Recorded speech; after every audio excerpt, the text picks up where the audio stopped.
Selamat malam Bapak-Bapak. Selamat malam. Selamat malam Bung Daniel. Saya izin ke Bung Andi dulu sebentar. Bung Andi, tadi disebutkan bahwa FAO memprediksi, Badan Pangan Dunia memprediksi bahwa akan ada krisis pangan. Apakah benar?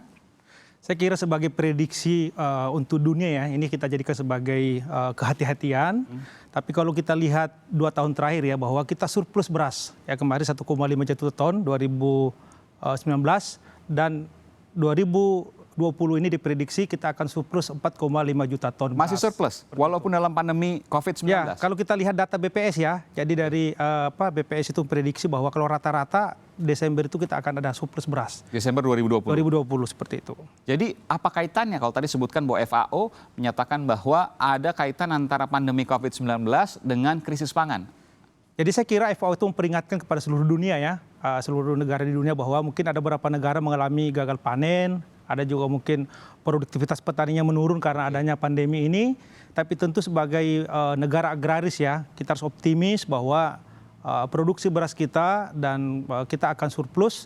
Dan ini kita lihat dari bulan Januari sampai sekarang ini di bulan Juli ya. Jadi tidak ada sama sekali kemudian kekhawatiran akibat pandemi COVID-19 ini terhadap produksi pangan Indonesia. Anda menilai seperti itu? Kalau saya melihat bahwa sebenarnya yang lebih tepat dikatakan sebagai kehati-hatian atau cadangan. Kalau di Undang-Undang Pangan itu dikatakan cadangan nasional, cadangan pangan nasional. Jadi saya kira langkah pemerintah untuk food estate ini ya sebagai langkah kehati-hatian, langkah antisipatif. Dan itu bersifat jangka panjang, bukan hanya berbicara 2020 ini. Bukan karena COVID aja? Bukan hanya COVID ini. Dan COVID itu sungguh tidak berpengaruh banyak terhadap produksi pangan Indonesia? Kalau dilihat dari angka yang ada sekarang tidak terlalu berpengaruh. Tidak terlalu berpengaruh. Oke, saya ke Bung Daniel Anzar. Bung Daniel, jadi apa sesungguhnya alasan kemudian ada food estate, lumbung pangan, dan dipimpin oleh Menteri Anda, Menteri Pertahanan Pak Prabowo Subianto? Ini dua hal yang punya kontroversi. Pertama, belum tentu juga kok, bahkan tidak menurut Bung Andi tadi, bahwa terjadi krisis pangan. Yang kedua, dipimpin oleh seorang Menteri Pertahanan. Pertama, apabila memahami konsepnya justru ini adalah sesuatu yang ordinary ya, bukan extraordinary. Yang biasa? Biasa saja. Kenapa begitu? Karena konsepnya adalah konsep cadangan. Jadi yang digunakan oleh Presiden, yang sudah juga disampaikan oleh Presiden itu adalah konsep cadangan logistik strategis. Pendekatannya adalah pertahanan negara. Berangkat dari apa? Berangkat tadi kita dalam masa yang akan datang butuh cadangan pangan yang cukup. Bagaimanapun juga dalam tanda kutip nih, perang masa depan itu justru adalah perang suplai pangan. Negara-negara yang memiliki suplai pangan cukup itu akan menjadi negara yang kuat. Itu pertama. Kemudian kedua, memang kita membutuhkan konsepsi cadangan. Kalau nanti pertanian yang dalam tanda kutip lagi nih organik, misalnya sudah diurusi oleh Kementerian Pertanian, Bulog, segala macam, supaya di tengah masyarakat itu mengalami kekurangan, maka kemudian cadangan ini bisa digunakan. Makanya tadi saya sebutkan ini konsepsinya adalah cadangan logistik strategis. Dan ini tepat kemudian dipimpin oleh Menteri Pertahanan karena terkait dengan pertahanan. Karena berkait dengan misalnya konsepsi pertahanan kita sesuai dengan Undang-Undang Nomor 3 Tahun 2002 itu. Salah satu dari tugas pertahanan negara yang ditangani oleh Kementerian Pertahanan itu adalah menanggulangi setiap ancaman. Pasal 6. Nah, apa itu ancaman? Ada 3 jenis ancaman. Ancaman militer, ancaman nirmiliter, kemudian ancaman hibrida. Ini adalah ancaman nirmiliter.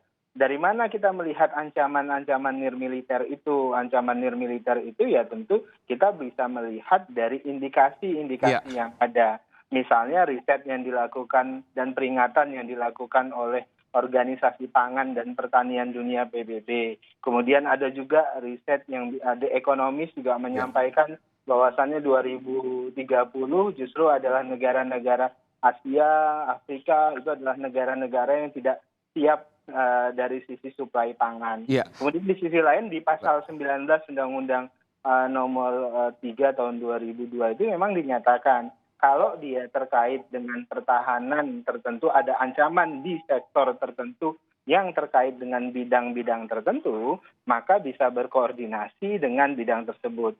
Ini kan tidak meninggalkan Kementerian Pertanian, tapi justru bersama dengan Kementerian Pertanian. Ini kolaborasi. Bung Daniel, saya potong. Kalau seandainya bicara soal pertahanan nir-militer atau yang bukan militer, kan bisa semuanya. Informasi bisa menjadi ancaman, teknologi bisa menjadi ancaman, wabah bisa menjadi ancaman. Artinya semua bisa dikerjakan Pak Prabowo dong.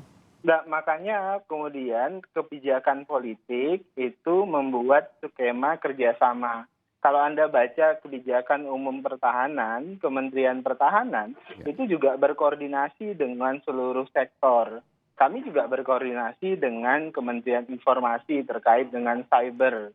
Kami juga berkoordinasi dengan kementerian-kementerian yang lain. Termasuk misalnya ada program bela negara. Itu berkoordinasi dengan seluruh kementerian. Termasuk dengan Menteri Pendidikan.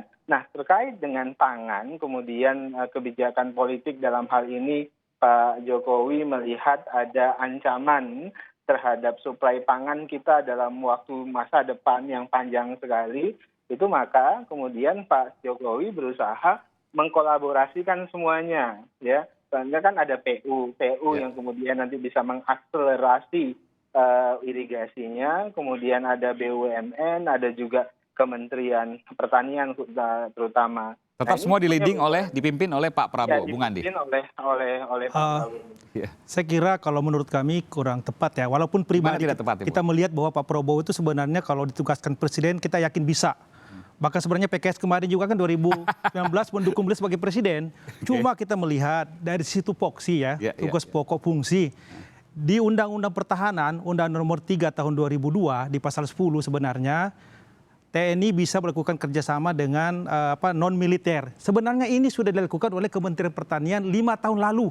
2014-2019 Kementerian Pertanian bersama dengan TNI bekerja sama untuk percetakan sawah baru, kemudian Brigade Al-Sintan, alat pertanian, dan juga serapan gabah. Jadi sebenarnya tidak perlu Menteri Pertahanan. Iya, menurut saya terlalu kebesaran mungkin ya. Terlalu kebesaran? Ya, maksudnya Menteri Pertahanan yang hubungannya pertahanan tapi menjadi leading sektor ketahanan itu saya pribadi belum bisa memahami. Jadi ada apa sebenarnya? Dan mungkin butuh penjelasan yang lebih detail. Ada apa sebenarnya? Apa yang berada di balik ini semua?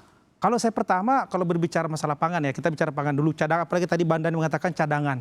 Kita bicara cadangan logistik nasional, sebenarnya Undang-Undang Nomor 18 tahun 2012 tentang pangan sudah jelas mengatakan cadangan pangan nasional adalah cadangan pemerintah daerah dan yang ada di masyarakat itu ya. Dan ini cadangan pangan nasional ini bisa dilakukan bila bisa terjadi kelebihan produksi. Ya, satu, yang kedua kekurangan produksi kita import, yang ketiga terjadi wabah gitu ya, bencana, ya kan, atau yang keempat adalah harga. Jadi sebenarnya di undang-undang pangan ini sudah cukup lengkap mengatur apa yang mau sampaikan dari situ dengan kondisi saya ingin mengatakan bahwa sebenarnya menurut kami itu presiden itu sebaiknya mengimplementasikan undang-undang pangan itu yang lebih dahulu gitu. Karena di sana nanti ada juga namanya sekarang tidak mengimplementasikan. Pak Prabowo jadi komandan lumbung pangan tidak mengimplementasikan undang-undang itu? Belum, karena memang undang-undang itu salah satu implementasinya adalah adanya Badan Pangan Nasional yang mengintegrasikan antara fungsi distribusi, produksi sampai kepada. Dan itu belum ada? Dan itu belum. Kita melihat bahwa kenapa terjadi import yang gila-gilaan ya. Tahun 2014 impor pangan. Jadi badannya belum dibentuk tapi kemudian menunjuk Pak Prabowo? Ya, menurut saya ini dulu yang harusnya dilakukan. Harus ada Badan Pangan Nasional. Ya, dan kalau mengenai masalah Pak Prabowo sebagai menteri tentu dia akan melaksanakan ya, dan dia punya kemampuan untuk itu. Cuma dalam kacamata pakem yang selama ini bahwa Kementerian Negara itu kan punya tugas yang masing-masing bidangnya. Tupoksinya kan jelas. Menteri Pertanian, kebijakan membantu presiden kebijakan di bidang Saya mendapatkan pertanian. informasi dari Anda, saya mendapatkan pesannya tidak meragukan Pak Prabowo sebagai individu karena kita tahu juga Pak Prabowo kan HKTI dulu kan. Himpunan Kerukunan Tani Indonesia juga tadi ada sebutkan calon presiden yang biasa siap untuk semuanya. Tapi kemudian dalam konteks ini ada yang dilangkahi.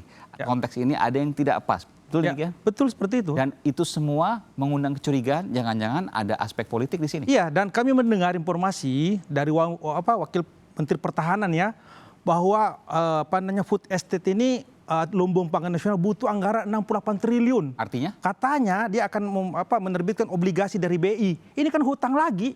negara kita hutangnya sudah 5.000 triliun, mau hutang lagi. Sementara kita harus lebih fokus uang negara ini untuk mengatasi pandemi dulu ini sama masalah pangan yang lebih penting dulu gitu. Apa yang Anda tekankan di situ? Kenapa mesti ngutang lagi? Ya Kenapa menurut mesti kami terima uang lagi? anggarannya sebenarnya belum jelas. Untuk apa? Ya menurut saya kenapa kita nggak fokus saja memberikan target sama Menteri Pertanian, Anda cetak lahan sawah berapa target tahun ini kan, produksi kita tidak boleh kurang dari ini. Itu kan menjadi jelas, menjadi domain dan menjadi presiden bisa menilai. Ini banyak yang abu-abu, ada indikasi yang mungkin mencurigakan, ada mungkin juga, Anda belum jawab, aspek politiknya.